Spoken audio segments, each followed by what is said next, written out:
Kung minsan, akala natin ang yaman ay puro pera lang. Pero sabi ni Naval Ravikant, ang tunay na yaman ay kalayaan. Kalayaan sa oras, sa stress, at sa mga taong hindi mo gusto.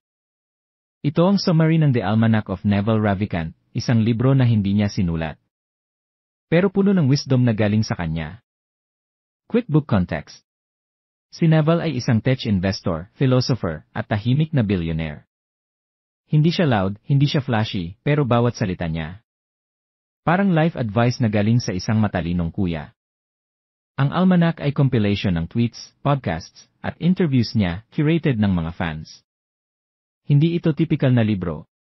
Para siyang scroll ng modern wisdom. Lesson 1, Wealth is freedom, not money.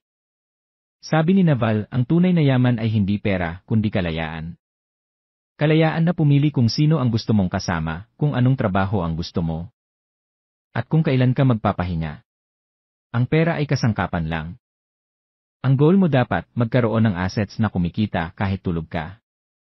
Earn with your mind, not your time. Lesson 2, Specific knowledge. Hanapin ang galing mo. Ang specific knowledge ay hindi tinuturo sa school.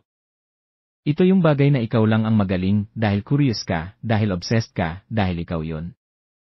Hindi siya pwedeng i-replace ng artificial intelligence, hindi siya pwedeng gayahin ng iba. Play long-term games with long-term people, sabi ni Naval. At ang laro mo dapat, yung ikaw ang bida. Lesson 3, Leverage. Multiply without permission. Gusto mong yumaman? Kailangan mo ng leverage. May tatlong klase, labor, mag-hire ng tao. Kapital, gumamit ng pera. Code at media, gumawa ng product na scalable. Ang pinaka-powerful. Code at media. Bakit? Kasi hindi mo kailangan ng permiso. Pwede kang magsulat, mag-record, mag-post anytime. Lesson 4, Accountability. Pangalan mo ang brand mo. Kapag ikaw ang may gawa, ikaw ang may pangalan, mas mataas ang reward. Hindi ka na anonymous. Ikaw na ang brand. Embrace accountability, sabi ni Naval. Kapag may tiwala ang tao sa'yo, mas madali kang bigyan ng opportunity, equity, at leverage.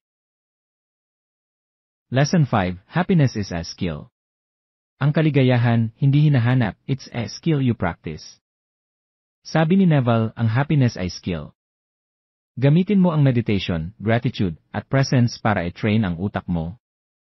Desire is a contract you make with yourself to be unhappy until you get what you want. Kaya minsan, ang sagot sa stress ay katahimikan. Lesson 6, Escape the rat race. Build, don't chase. Huwag kang makipagkumpite. Gumawa ka ng sarili mong lane. Ang internet ngayon, pwede kang gumawa ng product once, tapos benta forever. Kung meron kang specific knowledge at leverage, hindi mo na kailangan magtrabaho ng 9 to 5. Ikaw na ang may control sa oras mo. Lesson 7, The Almanac. Living Wisdom Scroll. Ang almanac ay hindi libro na sinulat, kundi wisdom na kinolekta. Tweets, podcasts, interviews, lahat curated ng fans. Bawat balik mo sa libro, may bago kang makikita. Bakit? Kasi ikaw mismo, nagbabago. Ang libro ay parang salamin, pinapakita kung nasaan ka na sa journey mo. Lesson 8, Naval's Core Philosophy. Learn, build, share. Tatlong pillars ni Naval, learn. Magbasa, mag-isip, magtanong. Build. Gumawa ng product, habit at system. Share. Magbigay ng idea, tumulong, magturo. Kapag ginawa mo to consistently, wealth and peace will follow. Hindi mo kailangan maging sikat, kailangan mo lang maging valuable. Lesson 9, Stillness. The gateway to clarity. Araw-araw, nag-meditate si Naval. Hindi para maging spiritual, kundi para maging malinaw. Sa katahimikan, maririnig mo ang totoong iniisip mo.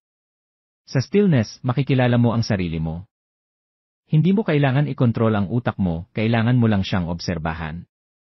Final takeaway. Wisdom in motion. Kung may isang bagay kang tatandaan mula kay Naval, ito yon, play long-term games with long-term people. Sa buhay, sa negosyo, sa relasyon. Ang tunay na success ay galing sa compounding.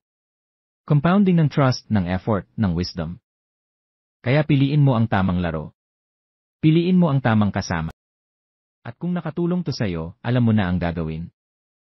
Subscribe ka lang, at bawat linggo, may bagong wisdom na darating, dito sa Maven Mindset Lab.